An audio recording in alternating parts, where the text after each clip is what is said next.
If you're excited about getting a tax refund every year, I've got bad news for you. You've been given the IRS an interest-free loan. See this big refund? That means too much of your money was sitting with the government all year when it could have been working for you. In this video, I'm going to break down exactly why you shouldn't expect a tax refund if you're planning correctly.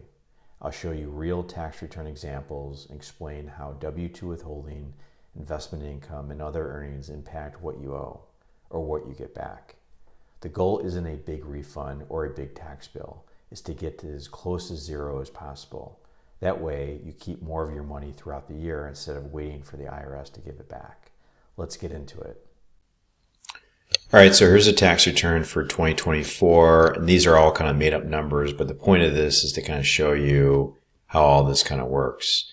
Because I think what a lot of people do is they kind of use their tax program, they get their tax documents at the end of the year, and they just plug in, okay, here's our W-2, here's our 1099, and it kind of spits out, I got a refund or I owe tax. There's not really any thought about that. So I'm going to try to convey that in this video here. So we got a couple here, they're married, husband and wife, and they got 2 kids. And the husband and wife, they both make $200,000, and there's some dividend income, they have some additional income, so their total income here is $216,000. You can see here, you got qualified dividends, you got ordinary dividends, okay? And then I think, let's see here, did they have any interest income? They had some interest income of $5,000 as well.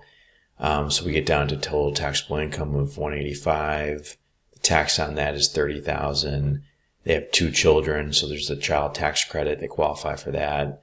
And again, a credit is better than a deduction, right? So everything above the line here are deductions. So here's their gross income, right? So here's everything that they got paid, interest income, dividend income, salaries, wages. They had a side business, another $9,000. So their total income is $216,000. Then we start looking at deductions. Deductions are kind of like charitable donations, mortgage interest, property taxes, all that. The big component of that is there's the standard deduction, there's itemized deductions. If you own a home and the mortgage interest is high, and you factor in property taxes, charitable contributions, those factors tend to be higher when you add those up than the standard deduction. Now, with low mortgage interest rates, people that own homes, their mortgage interest plus the property tax, which is capped at $10,000, that combination right there tends to be lower than the standard deduction. So there's more people nowadays that are taking the standard deduction where in the past they would have itemized. Now, and I'll show you the itemized schedule here, but in this case, in this example here, the standard deduction, which is $29,200, is higher than the itemized. So the standard deduction is a deduction, right? So it reduces their total income. In addition, they own this business, they have a side hustle. There was another deduction off of there. So their total deductions is $30,000. So the total taxable income is $185,000. This is the number here that's going to calculate what their tax is, okay? Which if we see down below here, it's $30,000 on the 185. And as I stressed this in other videos, we're not in a flat tax situation where when you look at those tax brackets and you think, oh, I make this amount of money, let's see where we are in the chart. We're in this range. We take 185 times it by whatever the percentage is, and that's what this tax is. That's not how our tax system is. We're progressive. So the first I created a video on that separately, so I won't go through that now, but the tax on $185,000 is $30,000.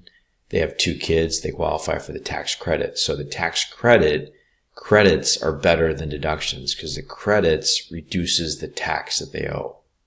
So we're going to start out with the $30,000 of tax. Now we start looking at the credits. So we got $4,000 credits. Now that tax goes down to $26,000.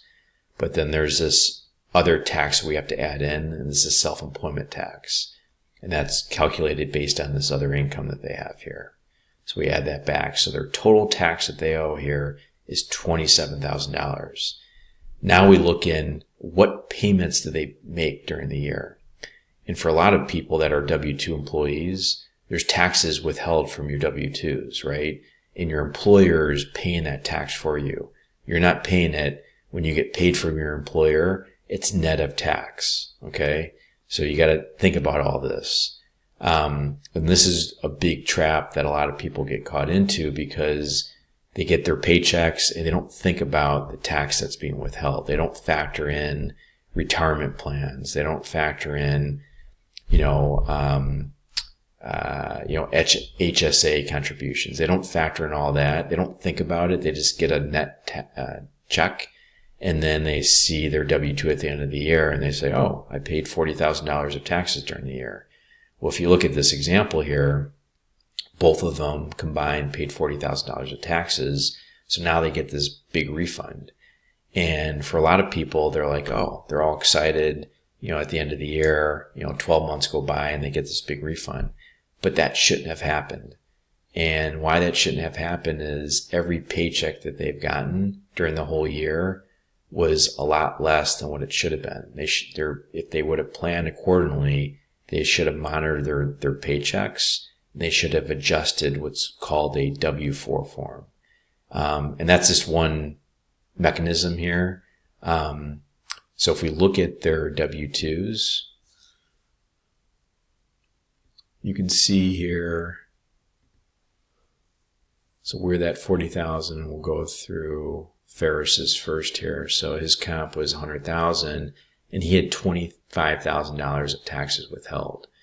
So he actually got paid, at least $75,000, probably less, over the course of 12 months. Okay. And there's also a state tax component of that. So he was paid less than $75,000, where he should have kind of monitored how much him and his wife make, and they should adjust that with the withholding and tell his company, hey, take less tax out of my paycheck. So if we adjust this, so let's adjust it down to $15,000 of taxes being withheld. Okay. Let's go back to, so now less taxes being withheld from his paycheck. His paycheck is going to get higher every month or every paycheck. So now we look at the refund. Now it's down to $2,000. Okay. But his paychecks are higher. And now throughout 12 months, the year prior, he'd be making, more cash is coming into his, paycheck, and he can use that for investments, to buy groceries, to buy gas, to buy, a bunch of different things. Where instead he's waiting till the end of the year, and that $12,000 refund for both him and his wife, they could have done a whole lot more with that. But instead they're waiting till the end of the year. And this is with all tax planning, right? So I'm going through like a, W-2 example here. And this is tied to your W-4 form, and you can tell your employer how much tax to withhold from your paycheck. You can change that W-4 form as much as you want. You just submit it, and they kind of adjust your pay schedule, and not your pay schedule, but how much tax is being withheld. So just keep that in mind. Same goes with, interest income, dividend income. So all that is factored into this total tax here, right? So if you're someone that doesn't have interest income or dividend income, take that out. And if you're over withholding, adjust your withholding. Okay. Now I know some banks allow you to withhold. So if you have a lot of interest income every year, you can have the bank withhold that. So when you get your 1099 at the end of the year, let's go to a 1099 form here. So here's one from Ally Bank. So you see this interest income here. And if let's see here, you see this federal income tax. You can tell your bank, hey, withhold a certain percentage or a certain amount. And what they'll do here is they'll take that out, and they'll pay it on your behalf. And if you see here, we go down to the withholding here, let's see here, did I calculate this here? No, I'm going to calculate this here. And what you're going to see here on page 2, you see that $500? That's because you paid it, but the bank paid it on your behalf. So you're kind of getting a credit here. And obviously that increases your refund. So the moral of the story is don't get excited if you get a large refund. If you're getting a large refund, something is not happening correctly with your tax planning. And same goes if you owe a big tax bill, right? That's even worse. That means something else is not happening correctly. So again, don't get excited if you get a refund. The goal here is to get as close to zero as possible. Now, if you own a business, right, and you're making quarterly tax estimates and you're in a refund position, oftentimes, and this applies to a lot of our clients, is you have that refund applied against your Q1 tax estimate. And a lot of that is part of the tax plan. So when you file your April tax return, your refund goes to your Q1 tax estimate. So you don't have to make that estimate. It's being paid with your refund. And now you're just focused on Q2.